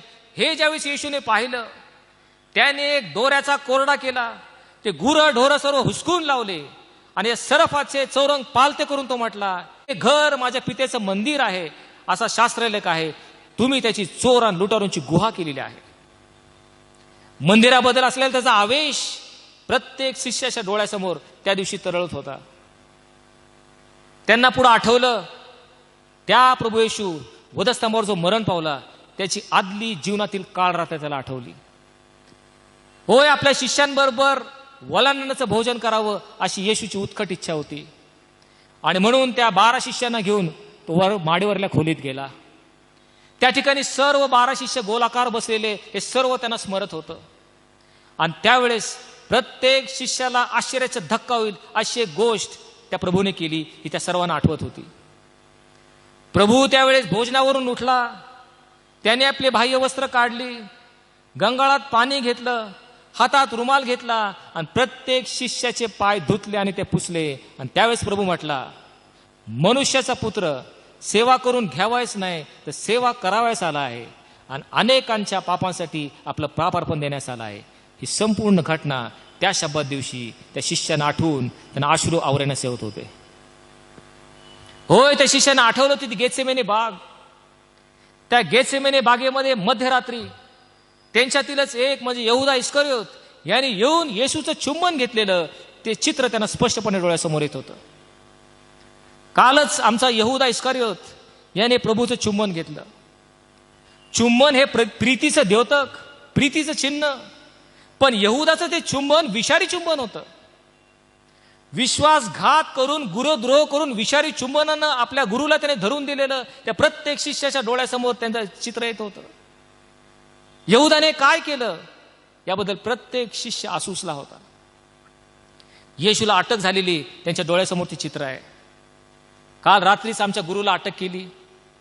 बेकायदेशीरपणे रात्री 1 वाजता पिलाताच्या वाड्यामध्ये त्याचा खटला चालवला गेला. स्वकीयांनी खोटे आरोप त्याचवर लादले. होय, त्यावेळेस पंत पिलाताने त्याला वधस्तंभी देण्याचा हुकूम दिला. हे सर्व चित्र त्या शिष्यांना दुसऱ्या दिवशी, शब्बाताच्या दिवशी त्याची आठवण ठेवत होती. होय, त्यांना आठवत होतं ज्या प्रकारे रोमी शिपायाने त्याचे वस्त्र काढले, त्या वस्त्रावर चिठ्ठ्या टाकून आपसात वाटून घेतले, हे सर्व त्यांना स्मरत होतं. पाठीवर वेताचे फटके मारले, त्याच्या डोक्यात काट्याचा मुकुट घातला, त्याच्या तोंडात चपडाका मारल्या, त्याच्यावर थुंकले, त्याची निर्भसना केली. स्वतःचा वधस्तंभ स्वतःलाच व्हायला सांगून जणू काय जिवंतपणे त्याची प्रेत यात्रा काढली. आणि कालवरी टेकडीवर 3 कुऱ्हाडी खिळ्यांच्या सोबत त्याला संपूर्ण शरीर त्या वधस्तंभावर लटकलेलं हे संपूर्ण चित्र त्या शिष्यांना शब्बात दिवशी आठवत होतं. शब्बात दिवस त्यांच्या दृष्टीने शोकाचा दिवस, शोकांतिकेचा दिवस. अंतःकरण दुःखाने भरलेले शिष्य त्या दिवशी सभास्थानात गेले नाही, शब्बात त्यांनी पाळला नाही. या शिष्यांची त्या शब्बाताची शोकांतिका आज आपण पाहत आहोत. 2000 वर्षापूर्वी येशू ख्रिस्त वधस्तंभावर गेला, त्यानंतरचा शब्बात. त्या दिवशी 11 शिष्य काय करत होते? हे 11 शिष्य आपल्या गुरुची आठवण काढून अश्रू ढाळून रडत होते. अंतःकरणातून छिन्न विछिन्न झालेले शिष्य. होय, त्यांच्या मनामध्ये एक पोकळी निर्माण झाली होती, आमचा गुरु आमच्यामधून गेला आहे. त्याच्या मरणाचं दुःख याने ते ग्रासून गेले होते, निराश झाले होते, हताश झाले होते. होय, या 11 शिष्यांची घोर निराशा झाली. कारण त्या शिष्यांनी 3 वर्ष घेतलेलं प्रशिक्षण, केलेले सर्व परिश्रम हे आता व्यर्थ गेले आहेत, वायफळ गेले आहेत, असं या शिष्यांना आता वाटू लागलं. त्या गुरुने आम्हाला 3 वर्ष प्रशिक्षण दिलं, पण पुढे आम्ही काय करणार? आमचा गुरु तर आमच्यापासून निघून गेला. एवढंच नव्हे तर ह्या गुरुच्या मागे जाण्यासाठी आम्ही आमचा व्यवसाय सोडला. पेत्र आणि आंद्रिया, याकोब आणि योहान या दोन्ही बंधूंनी मच्छीमाराचा आपला व्यवसाय, आपला उपजीविका टाकून ते प्रभूला अनुसरले होते. मत्तय हा तर एक जकातदार, मिळकतीचं चांगलं साधन असून ते सर्व काही सोडून तो प्रभूच्या मागे आला होता. ह्या सर्व शिष्यांनी आपले घरदार, आपले आईवडील, आपले सर्व कुटुंबीय या सर्वांचा त्याग करून येशूच्या मागे मोठ्या आशेने, अपेक्षेने ते आले होते. आपलं संपूर्ण तारुण्य नव्हे, आपलं जीवन येशूला समर्पित करण्याच्या उद्देशाने आलेले शिष्य आता मात्र हताश झाले आहेत, निराश झाले आहेत. पुढं काय? पुढं त्यांना सर्वत्र अंधकार दिसत होता. ज्याच्यावर आमची पूर्ण भार आणि भिस्त आहे, ज्याच्यावर आम्ही अवलंबून आहेत, तो आमचा गुरु आता आमच्यामध्ये नाही. आमच्या आयुष्याचं पुढं काय होणार? असं त्या शब्बात दिवशी सर्व शिष्य विचार करत होते. हीच ती शब्बाताची शोकांतिका आहे. त्या शब्बात दिवशी ते विचार करत होते, पुढं आमचं काय होणार आहे? प्रियांनो, शब्बात निराशेमध्ये घालवला, दुःखात घालवला. शब्बात संपला. आठवड्याचा पहिला दिवस म्हणजे रविवार त्या ठिकाणी उजाडला. रविवारी पहाटेच मात्र त्यांना एक महत्वाचं काम करायचं होतं, पण ते विसरले होते. कोणती गोष्ट त्यांना करायची होती? शुक्रवारी येशू वधस्तंभावर मरण पावला, परंतु त्याची जी उत्तरक्रिया आहे ती त्यांनी घाईघाईत आणि अर्धवट पार पाडली होती. आपणास ठाऊक आहे, येशू ख्रिस्त दुपारी 3 वाजता साधारण तो मरण पावला. संध्याकाळी 6 वाजता शब्बाताला सुरुवात होणार होती. दुसरा दिवस म्हणजे शनिवार शब्बाचा दिवस सुरू होणार होता आणि म्हणून या शिष्यांकडे फक्त 3 तास होते. येशू मरण पावला. नंतर त्याचा पार्थिव देह आपल्याला मिळावा म्हणून सर्व शिष्य योसेफ आरेमतायकर या धनाढ्य मनुष्याला घेऊन पिलाताकडे गेले आणि पिलाताला त्यांनी विनंती केली की येशूचं ते मृत शरीर आम्हाला प्राप्त करून द्यावं. परंतु येशू इतक्या लवकर मरण पावला याचं पिलाताला आश्चर्य वाटलं. कारण प्रियानो, वधस्तंभावरील मरण हे इतकं सहजासहजी मरण नव्हतं. आजकाल आम्ही जशी फाशी देतो, क्षणार्धात मनुष्य मरतो, तशा प्रकारचं मरण वधस्तंभावरचं मरण नव्हतं. तो वधस्तंभावर दिलेला मनुष्य जो कुऱ्हाडी खेळायला त्या वधस्तंभाला जखडून टाकला आहे, हळूहळू त्या शरीरातील संपूर्ण रक्तस्राव निघून कधी कधी 1 आणि 2 दिवस त्या वधस्तंभावर लटकत असत आणि नंतर तो मरण पावत असत. परंतु दुसरा दिवस शब्बात होता आणि म्हणून आपल्याला ठाऊक आहे, रोमी शिपाई आले. येशूच्या उजवीकडील आणि डावीकडील जो चोर आहे त्यांचे पाय त्यांनी तोडले. ते यासाठी की पाय तोडल्यानंतर त्याच्यातून रक्तस्राव व्हावा आणि त्यांना लवकर मरण यावं.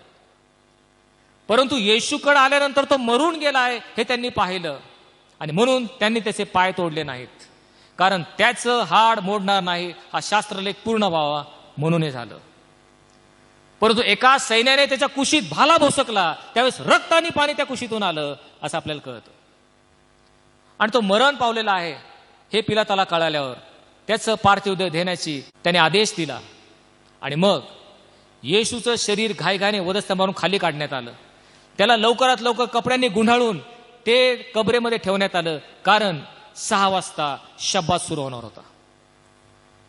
त्या येशूच्या देहाला सुगंधी द्रव्य किंवा सुवासिक तेल हे लावायचं राहून गेलं होतं. कारण घाईघाईत त्यांनी त्याचा देह कबरेत ठेवून त्यावर धोंड लोटली होती. तो येशूचा देह त्याच दिवशी कबरेत ठेवणं फार महत्वाचं आणि अगत्याचं होतं. कारण तशी परमेश्वराची आज्ञा होती. जे नियमशास्त्र परमेश्वराने यहुद्यांना दिलं होतं, अनुवादाचं पुस्तक याचा 21वा अध्याय आणि 22वा वचन, त्यामध्ये असं म्हटलं आहे, जर एखाद्या मनुष्याला मृत्यूची शिक्षा झाली आणि जर त्याला झाडावर टांगलं गेलं तर त्याचं प्रेत रात्रभर झाडावर राहू देऊ नये, तर त्याच दिवशी त्याला खाली काढून त्याला पुरावं हे अगत्याचं आहे. कारण टांगलेल्या मनुष्यावर देवाचा शाप असतो. टांगलेल्या मनुष्यावर देवाचा शाप असतो आणि म्हणून प्रेत कधी झाडावर लटकून ठेवू नये. म्हणून त्या शिष्याने घाईघाईने येशूचं ते मृतदेह खाली काढला आणि तो कबरेत ठेवला. कारण शब्बाताला सुरुवात होणार होती. शब्बाताच्या दिवशी कुठलेही कामकाज करता येत नाही आणि म्हणून सर्व शिष्य आणि त्या स्त्रिया स्वस्थ बसल्या होत्या. त्यांनी कुठलंच काम केलं नाही. शनिवारी सायंकाळी 6 वाजता शब्बात संपला. आता आठवड्याचा पहिला दिवस म्हणजे रविवारचा दिवस, त्याची पहाट उगवली. आता त्यांना एक महत्वाचं काम करायचं होतं, म्हणजे या शिष्यांना येशूच्या त्या पार्थिव देहाला सुगंधी द्रव्य आणि सुवासिक तेल लावायचं होतं. परंतु याचा विसर त्या शिष्यांना पडला. ते शिष्य दुःखाने इतके ग्रासून गेलेले आहेत, इतके निराश आणि हताश झालेले आहेत. त्यांच्या जीवनामध्ये जुनं काही पोकळी निर्माण झालेली आहे आणि म्हणून आपल्याला काम करायचं याचा विसर त्यांना पडला. तरी पण काही स्त्रिया ते तयार केलेलं सुगंधी द्रव्य आणि सुवासिक तेल घेऊन पहाटेच कबरेकडे निघाल्यात. येशूची उरलेली उत्तरक्रिया त्यांना आता आठवड्याच्या पहिल्या दिवशी म्हणजे रविवारच्या पहाटेच त्यांना पूर्ण करायची होती. पहा, आबला आहेत, स्त्रिया आहेत, कबरेवर एक धोंड रोटलेले आहे हे ठाऊक असून सुद्धा न घाबरता ते त्या कबरेकडे चाललेले आहेत. आणि मग आपण वाचतो लूका वर्तमान याचा 24वा अध्याय आणि पहिलंच वचन. त्या ठिकाणी असं म्हटलंय, मग आठवड्याच्या पहिल्या दिवशी म्हणजे रविवारच्या पहाटेच काही स्त्रिया आपण तयार केलेले सुगंधी द्रव्य घेऊन कबरेकडे गेल्या. तेव्हा कबरेवरची धोंड लोटलेली आहे असे त्यांनी पाहिलं आणि कबरेमध्ये शुभ्र वस्त्र परिधान केलेले 2 पुरुष त्यांना दिसले जे देवदूत होते. आणि ते त्या स्त्रियास काय म्हटले? ते त्या स्त्रियास म्हटले, तुम्ही जिवंतांचा शोध मेलेल्यांमध्ये का करता? तो येथे नाही, तो उठला आहे. ही सुवार्ता किंवा शुभवार्ता सर्वप्रथम त्या स्त्रियांना ते देवदूत सांगत आहेत. ते देवदूत त्या स्त्रियांना जणू काय सांगायचा प्रयत्न करत आहेत. काय ते म्हणत आहेत? ते देवदूत त्या स्त्रियांना म्हणत आहेत, तुम्ही या पहाटेच रविवारच्या पहाटेच तुम्ही आलात, परंतु तुम्ही एवढे निराश, हताश, दुःखी होऊन का आलात? तुमच्या चेहऱ्यावर मला दुःख का दिसत आहेत? का तुम्ही एवढे चिंताक्रांत आणि भाराक्रांत झालेला आहात? आणि तुमच्या हातामध्ये हे सुगंधी द्रव्य किंवा सुवासिक तेल का आहे, असा प्रश्न जणू काय ते देवदूत त्या स्त्रियांना विचारत आहेत. आणि विशेष करून ते देवदूत त्यांना म्हणतात, तुम्ही आलात, परंतु येशूचे शिष्य कुठे आहेत? येशूचे शिष्य म्हणजे त्याचे आवडते शिष्य पेत्र, याकोब आणि योहान, त्याचप्रमाणे मत्तय, थोमा, अंद्रिया, हे सर्व कुठे आहेत? ते या कबरेकडे का नाहीत? आज रविवारच्या पहाटे ते इथं का आले नाहीत? ते या ठिकाणी असणं अपेक्षित होतं, असं जणू काय ते देवदूत त्यांना म्हणत आहेत. काय सर्व शिष्य या ठिकाणी येणं अपेक्षित होतं, याचं कारण ते देवदूत पुढे सांगतात. ते देवदूत त्यांना म्हणतात, तो म्हणजे येशू गालिलात होता तेव्हा त्याने तुम्हाला काय सांगितलं, याची तुम्हाला आठवण नाही काय? फार महत्वाचं वचन आहे प्रियांनो. ते देवदूत त्या स्त्रियांना म्हणतात, येशू गालिलात होता त्यावेळेस त्यांनी तुम्हाला काय सांगितलं, याची तुम्हाला आठवण नाही काय? होय, ह्याची जर तुम्हाला आठवण असती तर तुम्ही असं हताश, निराश आणि चिंताक्रांत होऊन तुम्ही इथं कधीच आला नसता. येशू गालिलात होता त्यावेळेस त्यांनी तुम्हाला जे काय सांगितलं, हे जर तुम्हाला आठवलं असतं तर हातामध्ये हे सुगंधित द्रव्य आणि सुवासिक तेल घेऊन तुम्ही कधीच या ठिकाणी आला नसतात. जर गालिलात असताना येशूने काय सांगितले तुम्हाला आठवलं असतं तर तुम्ही एवढे चिंताक्रांत आणि भाराक्रांत होऊन आला नसता. आनंदाने आणि उत्साहाने या ठिकाणी तुम्ही आला असता, अशी माझी खात्री, असं जणू काय देवदूत सांगत आहे. होय, तो म्हणतो प्रॉब्लेम तुमच्यामध्ये आहे, समस्या तुमच्यामध्ये आहे. कारण येशू गालिलात असताना त्याने तुम्हाला काय सांगितलं याची आठवण तुम्हाला राहिले नाही, याचं विस्मरण तुम्हाला झालंय, हे तुम्ही विसरलात. आणि म्हणून या ठिकाणी काळजीत, चिंतेत, हातात सुवासिक तेल आणि सुगंधित द्रव्य घेऊन चिंताक्रांत होऊन तुम्ही या ठिकाणी आलात. त्याने जे सांगितलं ते तुम्ही विसरलात. आणि यावेळेस स्त्री आठवू लागल्या, येशू गालिलात असताना त्याने आम्हाला असं काय सांगितलं होतं की जे आम्ही विसरलो आहोत. ते थोडे भ्रमस्त झाल्या, त्यांना सुसेनासं झालं आणि त्या विचार करू लागल्या, देवदूत काय बोलत आहेत, आम्हाला ते काय सांगायचा प्रयत्न करत आहेत. येशूने गालिलात कोणती गोष्ट केली की जी आम्हाला आता आठवत नाही?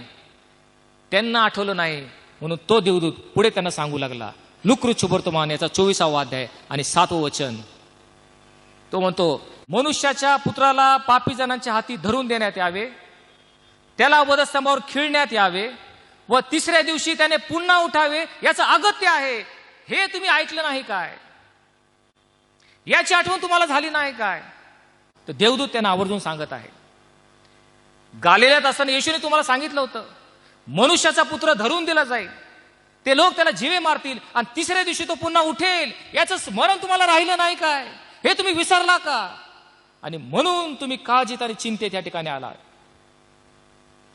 जर हे तुम्हाला ज्याची आठवण तुम्हाला राहिली असती तर ज्या दिवशी तो मेला त्या दिवसापासून तिसऱ्या दिवशीची वाट तुम्ही पाहत बसला असता. आनंदाने, उत्कंठेने कधी तिसरा दिवस येतो आणि आम्ही पुनरुत्थित ख्रिस्ताला पाहायला जातो, असं तुम्हाला झालं असतं, पण तुम्ही ते विसरलात. हीच त्या शब्दाची शोकांतिका आहे. येशूने जे सांगितलं ते तुम्ही विसरलात. प्रियानो, ज्यावेळेस येशू गालिलात होता त्यावेळेस प्रत्यक्ष तो काय बोलला? मत्तय शुभवर्तमान याचा 17वा अध्याय आणि 23वा वचन. त्या ठिकाणी असं म्हटलंय, येशूने त्यांना म्हटले, मनुष्याच्या पुत्राला धरून दिले जाईल, त्याला जीवे मारतील आणि तिसऱ्या दिवशी तो पुन्हा उठेल. हे ऐकल्यावर शिष्य खिन्न झाले. प्रियानो, ही एक सुवार्थ त्यांच्यासाठी होती, परंतु येशूच्या मरणाविषयी ज्यावेळेस शिष्यांनी ऐकलं, येशूच्या मृत्यूची दुःखद वार्ता ज्यावेळेस शिष्यांनी ऐकली, त्यावेळेस तो मेल्यानंतर तिसऱ्या दिवशी पुन्हा उठणार आहे ह्या सुखद वार्तेचा आनंद ते हिरावून बसले. त्याच्या मरणाच्या दुःखामुळे ते इतके दुःखी झाले, निराश झाले, दुःखाने ग्रासले गेले की पुन्हा तो तिसऱ्या दिवशी उठणार याचा आनंद ते हिरावून बसले. आणि हीच त्या शब्दाची शोकांतिका आहे. येशूच्या मरणावर त्यांनी इतका भर दिला की पुन्हा तो तिसऱ्या दिवशी उठणार आहे. ही सुवार्ता त्यांचं मन सामावू शकलं नाही. त्यावेळेस येशूने त्यांना सांगितलं, मनुष्याच्या पुत्राला धरून दिले जाईल, त्याला वधस्तंभावर खिळण्यात येईल आणि तिसऱ्या दिवशी तो पुन्हा उठेल. हे सांगितल्यावर शिष्य खिन्न झाले, कारण त्याच्या मरणाच्या वार्तेने इतके ते दुःखाने ग्रासून गेले की पुन्हा तो उठणार आहे ही आनंदाची वार्ता ते हरवून बसले. disciples lost the blessing that was there in the bad news. होय, ती दुःखद वार्ता होती खरी. त्यांचा गुरु प्रभू येशू ख्रिस्त हा मरणार होता, त्यांच्यापासून निघून जाणार होता, परंतु तिसऱ्या दिवशी तो पुन्हा उठणार होता. ही जी स्वार्थ आहे ते शिष्य हरवून बसले. There was a blessing. The disciples lost the blessing that was there in the bad news. येशूने त्यांना सांगितलं होतं, खरोखर शुक्रवारी मी मरणार आहे, शुक्रवारी त्याला मारतील, ही एक दुःखद वार्ता होती, निश्चित होती. परंतु शुक्रवारी तो मेला, त्यावेळेस त्यांचे अंतकरण इतके जड झाले की संपूर्ण शनिवार म्हणजे शब्बाताचा दिवस त्यांनी शोकामध्ये घालवला. ते शोकांतिक झाले, निराश झाले, हताश झाले. परंतु त्यांनी खरं पाहता शब्बाताचा दिवस वाट पाहण्यात पाहिजे होता. त्यांनी वाट पाहायला पाहिजे होती, कधी तिसरा दिवस उजळतो. आणि येशूने म्हटल्याप्रमाणे तो तिसऱ्या दिवशी पुन्हा उठविला जाईल. आणि म्हणून मोठ्या आशेने अपेक्षेने त्यांनी त्या कबरेकडे जायला पाहिजे होतं.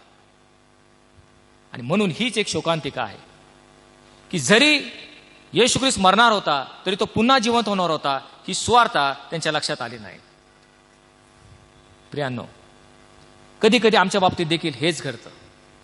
तुम्ही विचार करा, आमचे प्रियजन ज्यांच्यावर आम्ही जीवापाड प्रेम करतो, ज्यावेळेस ते आमच्यापासून निघून जातात, ख्रिस्तामध्ये ते निवारतात, त्यावेळेस आम्ही दुःखी होतो, हताश होतो, निराश होतो. आणि हे स्वाभाविक आहे प्रियांनो, कारण आम्ही मनुष्य आहोत, मनुष्य स्वभाव आहे. ज्यावेळेस आमचा एखाद्याशी घनिष्ठ संबंध आलेला असतो, सहवास आलेला असतो, आमची एखाद्या व्यक्तीवर अतोनात प्रीती असते आणि म्हणून आमच्या जीवनातून ती निघून गेली की आम्ही हताश होतो, निराश होतो, दुःखी होतो. ह्या भावना आमच्या स्वाभाविक आहेत, साहजिक आहेत. परंतु त्याचबरोबर आम्हाला काय स्वार्थ देखील दिलेले आहे याचा विसर आम्हाला पडतो की जो विसर 2000 वर्षापूर्वी त्या शिष्यांना पडला. आणि हीच त्या शब्दाची शोकांतिका आहे. त्या शिष्यांनी शोक का केला? मरणाच्या वार्तेने इतके शोकांतिक झाले की तो पुनरुत्थित होणार आहे याचा विसर त्यांना पडला. तसंच आमचे प्रियजन आमच्यापासून दूर गेलेले आहेत.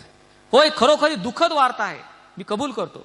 परंतु त्या दुःखाने आम्ही इतके हिरावून जातो, इतके दुःखी होतो की पुन्हा आमची त्यांच्याबद्दलची जी स्वार्थ आहे ते आम्ही विसरून जातो.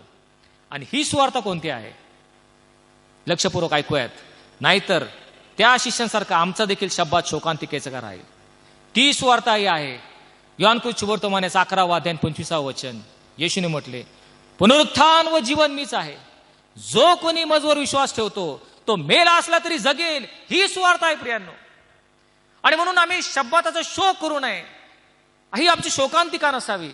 होय, आमच्या प्रियजन गेल्यानंतर आम्हाला दुःख वाटणं, खेद वाटणं साहजिक आहे. परंतु येशूने म्हटल्याप्रमाणे पुनरुत्थान व जीवन मीच आहे, जो कोणी माझ्या नावावर विश्वास ठेवतो तो मेला असला तरी जगेल. ह्या बाबतीने आमचं मन आम्ही आनंदित राहिलं पाहिजे, आमच्यामध्ये आशा असली पाहिजे. जे कोणी ख्रिस्तामध्ये निवारलेले आहेत, ख्रिस्तावर विश्वास ठेवून जे मरण पावले आहेत, ते मेले असले तरी पुन्हा उठणार आहेत. ही ती महत्वाची स्वार्थ आहे. There is a blessing in the bad news. या दुःखद वार्तेमध्ये एक सुखद वार्ता देखील आहे. आणि पुढे येशू म्हणतो, जिवंत असलेला प्रत्येक जण जो माझ्यावर विश्वास ठेवतो तो कधी मरणार नाही. ह्या सुवार्तेने आम्ही एकमेकाचं सांत्वन करूयात, आमच्या दुःखी मनाला आम्ही आधार देऊयात. त्याचप्रमाणे संत पौल थेसलोनिकरास पहिलं पत्र याचा 4था अध्याय आणि 16वा वचन, त्यामध्ये तो काय म्हणतो? तो म्हणतो, झोपी गेलेल्या लोकांविषयी तुम्ही अजान नसावे अशी आमची इच्छा आहे. होय, त्याचं वचन स्पष्टपणे आम्हाला सांगतं. जे मेलेले आहेत त्या संबंधाने तो बोलत आहे, जे ख्रिस्तामध्ये मेलेले आहेत. तो म्हणतो, जे इतर लोक खेद करतात, बाकीचे लोक खेद करतात, तसं तुम्ही आशा घेऊन खेद करू नका. तर जर ते ख्रिस्तामध्ये मरण पावले आहेत तर जसा तो उठविला गेला तसं ते देखील एक दिवस उठविले जातील. ही आमची स्वार्थ आहे. होय, आमचे प्रियजन गेल्यामुळे आम्हाला दुःख होतं, खेद होतो, आम्ही निराश होतो, आमच्या जीवनामध्ये एक पोकळी निर्माण होती. परंतु त्याही मध्ये जे अंधकारमय जगातील लोक आहेत त्यांच्यासारखं आशाहीन होऊन आम्ही रडू नये, आशाहीन होऊन आम्ही खेद करू नये. तर आमच्यामध्ये एक आशा आहे. आशा कसली आहे? तर जर ते ख्रिस्तामध्ये मरण पावले आहेत तर ते पुन्हा पुनरुत्थित होणार, ही आमची आशा आहे. पुढे तो म्हणतो, प्रभू स्वतः स्वर्गातून येईल. कसा येईल? तो म्हणतो, आद्य देवदूतांची वाणी आणि देवाच्या तुतारीचा नाद होताच प्रभू स्वतः स्वर्गातून उतरेल आणि मग जे ख्रिस्तामध्ये मेलेले आहेत ते प्रथम उठविले जातील आणि जे आपण जिवंत आहोत तो त्यांच्याबरोबर प्रभूला सामोरे जाण्यासाठी मेघारूढून अंतराळात घेतले जाऊ आणि सदा सर्व काळ प्रभूबरोबर राहू. या वचनाने एकमेकाचं सांत्वन करा असं तो म्हणतो. ही आम्हाला एक सुवार्ता आहे. आमच्या दुःखद वार्तेमध्ये, आमच्या दुःखद प्रसंगी, या दुःखद समयी आम्ही शोक करीत असताना आमच्याकडे एक सुवार्ता आलेली आहे. आमचे ख्रिस्तामध्ये मरण पावलेले पुन्हा एक वार आम्ही त्या ख्रिस्ताबरोबर उठविले जाणार आणि त्याच्याबरोबर सदा सर्व काळ राज्य करणार. या वचनाने एकमेकाचं सांत्वन करा असं तो म्हणत आहे. कारण तो म्हणतो जसे आदामामध्ये सर्व मरतात तसे ख्रिस्तामध्ये सर्व जिवंत केले जातात, परंतु प्रत्येक जण आपापल्या कर्माप्रमाणे. प्रथम फळ ख्रिस्त आणि त्याच्या आगमन काळी इतर सर्व हे जिवंत केले जातील. आणि म्हणून प्रियांनो, आम्ही जरी दुःखी प्रसंगातून चाललेलो आहोत, होय आमचे प्रियजन आमच्यापासून दुरावलेले आहेत, मन दुःखी आहे, कष्टी आहे, परंतु त्यामध्ये आम्हाला एक सुवार्ता या ठिकाणी आलेला आहे. इतर लोकांसारखं आम्ही दुःखी होऊ नये, क्लेशदायी होऊ नये, तर ख्रिस्तामध्ये आम्हा प्रत्येकाला पुनरुत्थान आहे. ह्या सुवार्तेने आम्ही एकमेकाचं सांत्वन करावं. पुढे आपण पाहतो मत्तेकृत शुभवर्तमानाचा 17वा अध्याय आणि 22वा वचन. ते गालिलात एकत्र जमलेले असताना येशू त्यांना म्हणाला, मनुष्याचा पुत्र लोकांच्या हाती धरून दिला जाणार आहे. पहा कधी सांगत आहे, मत्त्याच्या 17व्या अध्यायामध्ये. येशू त्यांना म्हटला, मनुष्याचा पुत्र लोकांच्या हाती धरून दिला जाईल. आणि प्रत्यक्षात तो कधी धरून गेला तर मत्त्याच्या 26व्या अध्यायामध्ये आपण वाचतो की गेत्सेमने बागेमध्ये येशूला धरण्यात आलं. म्हणजे आपण पाहतो साधारण 9 अध्याय अगोदर मत्त्याच्या 17व्या अध्यायामध्ये येशू म्हणतो मनुष्याचा पुत्र धरून दिला जाईल. याची पूर्ण कल्पना त्याला होती. प्रभू येशू ख्रिस्ताला पूर्ण ठाऊक होतं आपल्याला धरण्यात येईल. असा आमचा परमेश्वर आहे, जो सर्व गोष्टी घडण्यापूर्वीच त्याला पूर्ण ठाऊक असतं या गोष्टी कशा घडणार आहेत. त्याच्या जीवनातील ते गेत्सेमने बागेतील काल रात्र येण्यापूर्वी त्याला पूर्ण कल्पना होती की मला धरून देण्यात येईल, माझा छळ होईल आणि वधस्तंभावर मला खेळण्यात येईल. याची पूर्ण कल्पना येशूला होती. अशा परमेश्वराचे आम्ही शिष्य आहोत, अशा परमेश्वराचे आम्ही विश्वासणारे आहोत. स्तोत्रकर्ता 139व्या स्तोत्रामध्ये म्हणतो, मी गर्भात पिंडरूपाने असताना तू मला पाहिलंस आणि माझ्या आयुष्याचा एकही दिवस उगवण्यापूर्वी सर्व काही तुझ्या वहीत नमूद करून ठेवण्यात आले होते. माझ्या आयुष्याला सुरुवात होण्यापूर्वी माझ्या आईच्या गर्भात पिंडरूपाने असताना परमेश्वराची नजर माझ्यावर होती आणि माझ्या संपूर्ण आयुष्याचा आढावा त्याच्या वहीमध्ये अगोदरच लिहून ठेवलेला आहे. एवढंच काय तर माझं मरण दिन हा देखील त्याला ठाऊक आहे. अशा परमेश्वराचे आम्ही शिष्य आहोत प्रियांनो. अशा परमेश्वराच्या संरक्षण हातामध्ये आमचं आयुष्य आहे. ज्या संकटातून तुम्ही चाललेला आहात त्या प्रत्येक संकटाची माहिती येशू परमेश्वराला आहे. तुमच्या वैयक्तिक आणि कौटुंबिक जीवनामध्ये अनेक अडीअडचणी आहेत, संकट आहेत, पेच प्रसंग आहेत, बिकट प्रसंग आहेत, आर्थिक ओढाताण आहेत. या सर्वातून तुम्ही जाण्या अगोदर परमेश्वराला त्याची पूर्ण कल्पना आहे. कारण हा आमचा परमेश्वर अल्फा आणि ओमेगा आहे. अशा परमेश्वराची सेवा करणारे आम्ही लोक आहोत. हा परमेश्वर स्वतःविषयी यशाचा ग्रंथ याचा 46वा अध्याय आणि 9व्या वचनात तो म्हणतो प्राचीन काळापासून घडत असलेल्या गोष्टी तुम्ही स्मरा आणि एक गोष्ट समजा की मीच देव आहे, दुसरा कोणी देव नाही, मग समान कोणीच नाही. यशया स्पष्टपणे सांगत आहे, घोषणा करत आहे. परमेश्वर म्हणतो प्राचीन काळापासून ज्या सर्व गोष्टी घडत आल्या त्या सर्वांचं स्मरण तुम्ही करा. आठवा, नोहाला आठवा, अब्राहाम, दावीद, दानिएल जे सर्व त्याचे संदेश ठेवून घे, सर्वांच्या गोष्टी तुम्ही आठवा आणि एक गोष्ट लक्षात ठेवा, परमेश्वर म्हणतो मीच देव आहे, दुसरा कोणी देव नाही, मग समान कोणीच नाही. त्याच्या समान कोणी कसा नाही, का नाही. तो म्हणतो मी असा देव आहे की जो आरंभीच शेवट कळवतो. मी असा देव आहे की आरंभीच मी शेवट कळवतो. होणाऱ्या गोष्टी घडविण्यापूर्वी त्या मी प्राचीन काळापासून तुम्हाला सांगत आलोय की नाही याची आठवण तुम्ही करा. माझे संकल्प मी सिद्धीस नेईल, माझा मनोरथ मी पूर्ण करेल. हा आमचा परमेश्वर असा परमेश्वर आहे, तो आरंभीच शेवट कळवतो. त्याला शेवट पहिल्यापासूनच माहित आहे, कारण तो अल्फा आणि ओमेगा आहे. आणि म्हणून आम्ही जर त्याचे विश्वासणारे आहोत तर आमचं आयुष्य, आमचं कुटुंब, आमची मंडळी आम्ही त्याच्या संरक्षण हातामध्ये ठेवली पाहिजे. कारण आमचा देव आरंभीच शेवट कळवतो, तो अल्फा आणि ओमेगा आहे. प्रियानो, एखादा समजा रहस्यमय चित्रपट असेल, संपूर्ण त्या चित्रपटामध्ये आपण पाहतो एक रहस्य दडलेलं असतं. ते रहस्य उलगडण्याचा प्रयत्न प्रेक्षक करत असतात आणि अगदी शेवटी ते रहस्य उलगडलं जातं. पण समजा हा चित्रपट पाहण्यापूर्वी जर ते रहस्य तुम्ही कुणाला सांगितलं तर त्या चित्रपटातली मजा निघून जाते, त्याचा थरार निघून जातो, कारण रहस्य अगोदरच तुम्हाला कळालेलं असतं. आणि म्हणून एखादा रहस्यमय चित्रपट असेल तर त्याला असं पाटी लिहितात, आरंभ चुकू नये आणि शेवट कुणाला सांगू नये. कारण शेवट सांगितला तर त्यातलं रहस्य, त्याचा थरार निघून गेलेला असतो. येशूने आपल्या जीवनातलं रहस्य अगोदर शिष्यांना सांगून ठेवलं होतं, पण ते त्यांना कळालं नाही. ही त्यांची शोकांतिका झाली. येशूने त्यांना पूर्णपणे सांगितलं होतं, होय मला धरून देण्यात येईल, मला वधस्तंभावर खिळतील, पण तिसऱ्या दिवशी मी पुन्हा उठणार आहे. हे रहस्य शिष्यांना सांगू नये, त्याचं मर्म, त्याचं गांभीर्य त्यांना कळालं नाही. आणि म्हणून संपूर्ण शब्दात शोकांतिका ते घालवलं. शब्दाचा शोक ते करत आहेत, दुःख आहेत, निराश आहेत की आमचा गुरु आमच्यापासून निघून गेला, पण मी पुन्हा उठणार आहे. ही स्वार्थ त्यांच्या कानी पडू नये त्याचा विसर त्यांना पडला आणि हीच त्यांची शोकांतिका होती. पण हीच आमची देखील शोकांतिका आहे का? परमेश्वर म्हटला आहे, पुनरुत्थान व जीवन मीच आहे, जो माझ्यावर विश्वास होतो मेला असला तरी जगेल. हे आम्ही दररोज ऐकत आहोत, आम्ही वाचतो, हे वचन ऐकतो, परंतु आम्ही हताश होतो, निराश होतो, दुःखी होतो.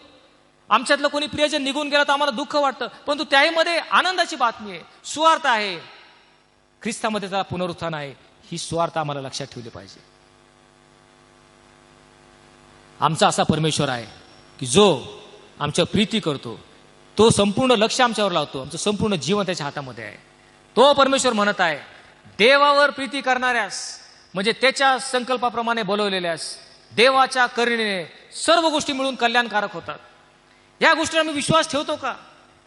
या विश्वासावर आम्ही आमचं जीवन व्यतीत करतो का? आत्मपरीक्षण केलं पाहिजे. देव तुमची सर्व गरज ख्रिस्त येशूमध्ये गौरवाने पुरवणार, या विश्वासाने आमचं जीवन चालतो का? नसेल तर प्रियानो, एक शोकांतिका झालेली आहे. येशू त्यांना म्हटला, मनुष्यांचा पुत्र लोकांच्या हाती धरून दिला जाईल, त्याला जीवे मारतील, पण तिसऱ्या दिवशी तो पुन्हा उठेल. हे मात्र ते विसरले. येशूला ठिकाणी काय सुचवायचं होतं? होय, जरी मला शुक्रवारी वधस्तंभावर खिळलं तरी तिसऱ्या दिवसाची वाट पहा, तो पुन्हा उठवला जाणार आहे. Because there is always a resurrection after crucifixion. Crucifixion is always followed by resurrection. प्रियानो, लक्षात ठेवूयात, ज्या ज्या वेळेस वधस्तंभावर दिलं जाणार आहे त्यावेळेस पुनरुत्थान निश्चित आहे. पुनरुत्थान चुकणार नाही. ही स्वार्थ आम्ही लक्षात ठेवली पाहिजे. आणि म्हणून त्या शब्दाची शोकांतिका आपण पाहिलं. तो शब्दात, तो शनिवारचा दिवस जो या शिष्यांनी शोकाकुल रीतीने घालवला, आपल्या गुरुचं स्मरण ठेवत, शोक करत, दुःख करत ते त्या शब्दाच्या दिवशी राहिले, त्यांनी काय करायला पाहिजे होतं? या सर्व शिष्यांनी आठवड्याचा पहिला दिवस म्हणजे शब्दानंतरचा रविवार, त्या रविवारची वाट पाहत अपेक्षेने त्यांनी थांबायला पाहिजे होतं. मोठी आशा आणि अपेक्षा घेऊन त्यांनी रविवारची वाट पाहायला पाहिजे होती. त्या शब्दात दिवशी का वाट पाहायला पाहिजे होती? कारण रविवारी काय झालं? त्या पुढच्या रविवारी स्वर्गीय देवदूत स्वर्गातून खाली उतरले. त्यांनी त्या कबरेवरची दोन बाजूला काढली आणि शुक्रवारी मरण पावलेला प्रभू येशू ख्रिस्त हा रविवारी पुनरुत्थित झाला. शुक्रवारी भरलेली कबर रविवारी रिकामी झाली. शुक्रवारी मरण पावलेला ख्रिस्त हा मृत्युंजय होऊन रविवारी पुनरुत्थित झाला. याचा आनंद शिष्यांना मावेनासा झाला. प्रियानो, त्या शिष्य जे शोकाकुल झाले होते, त्या शोकाचं रूपांतर त्याच्या आनंदात झालं. Don't let the sorrow of Saturday miss your Joy of Sunday. आठवड्याच्या पहिल्या दिवशी पुनरुत्थानाचा दिवस आहे, त्या दिवसाचा आनंद घेण्यासाठी तुम्ही शब्दात दिवशी शोकाकुल होऊ नका, दुःखी होऊ नका, कष्टी होऊ नका, कारण मृतांचं पुनरुत्थान निश्चित होणार आहे. मृतांचं पुनरुत्थान निश्चित होणार आहे. म्हणून यावेळेस आपण प्रार्थना करूयात की जे आमचे ख्रिस्तामध्ये निवारलेले आहेत त्याबद्दल जरी आम्ही दुःखी असलो तरी त्यामध्ये आम्हाला एक आशा आहे. जसा ख्रिस्त पुनरुत्थित झाला तसे ते सुद्धा एकदा पुनरुत्थित होणार आहे. आपण प्रार्थना करूयात. प्रभू, आज तुझ्या नावाला धन्यवाद देतो, आणि एक मोठं रहस्य तो आमचा उघडलेला आहेस. त्या शब्दात दिवशी ते शिष्य विनाकारण निराश झाले, हताश झाले, दुःखी झाले. पुनरुत्थानाची आशा न ठेवता ते शोकाग्रस्त झाले. परंतु आठवड्याच्या पहिल्या दिवशी तू पुनरुत्थित झालास, कारण तू आमचा मृत्युंजय ख्रिस्त आहेस. आणि तू म्हणतोस जो माझ्यावर विश्वास ठेवेल तो मेला असला तरी जगेल. आणि ह्या आशेने प्रभू जे आमचे सर्व प्रियजन ख्रिस्तामध्ये निवर्तलेले आहेत त्यांची पुन्हा आम्ही पाहणार, या आशेने आम्ही सर्व आमचं जीवन तुला समर्पित करतो. आमचं तू स्वीकार कर. धन्यवाद प्रभू येशू ख्रिस्त याच्या नावाने मागितलं म्हणून तो ऐक. आमेन. यावेळेस आपण सर्वजण मिळून प्रभूने शिकवलेली प्रार्थना यावेळेस म्हणूयात. हे आमच्या स्वर्गातील बापा, तुझे नाम पवित्र मानले जाऊ, तुझे राज्य येऊ, जसे स्वर्गात तसे पृथ्वीवर. तुझ्या इच्छेप्रमाणे हो. आमची रोजची भाकर आज आम्हास दे, आणि जशी आम्ही आपल्या अपराध्यांची क्षमा करतो तशीच तू आमच्या अपराधांची क्षमा कर. आणि आम्हास परीक्षेत आणू नकोस, तर आम्हास वाईटापासून सोडव. कारण की राज्य, सामर्थ्य आणि गौरव ही सर्व काळ तुझीच आहे. आमेन.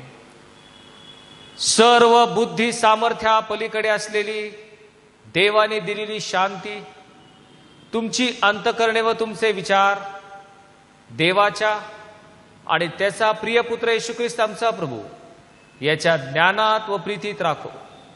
आणि सर्व समर्थ देव जो पिता, देव जो पुत्र आणि देव जो पवित्र आत्मा याचा आशीर्वाद तुम्हावर असो, आणि इथून पुढे सदा सर्व काळ तुम्हा सह राहो. आमेन. हरी टेकताना लेकराला सुख फार, येशू पाशी राहताना हर्ष वाटतो अपार. देव बोले प्रेमे फार, टाकी माझ्या वरी भार, टाकी माझ्या वरी